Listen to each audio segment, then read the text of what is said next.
Hea Juha, kallid eestimaalased, armsad sõbrad Soomest, kõik siin viibijad. Tässä me seisomme, virolaiset ja suomalaiset Heimon veljet. Juhlimme rinta rinnan ja olemme lähisempiän kuin koskaan enne.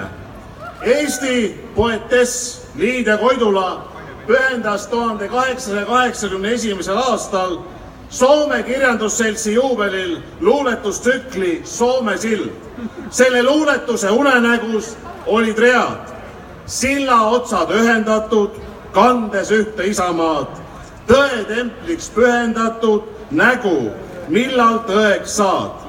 Koidula tõlgenduses olid Eesti ja Soome nõnda lähedased, et olidki üks isamaa, mida sümboolne sild pidi kahelt kaldalt kokku kandma. Sel aastal saavad Eesti ja Soome mõlemad 100-aastaseks ning mul on siiras heameel tõdeda, et meie riigid on endiselt lähedased ja kindlasti vennalikud naabrid. Seda tõestavad meie ühised tegemised, meie mõtteviis, väärtused ja meelelaad. Seega on Koidula mõtteis ehitatud sild olemas ka praegu meie riikide suure juubeli lävel. Eesti ja Soome ühendustee täidavad meie inimesed oma igapäevase aktiivse toimetamisega nii siin kui sealpool Soome lahte.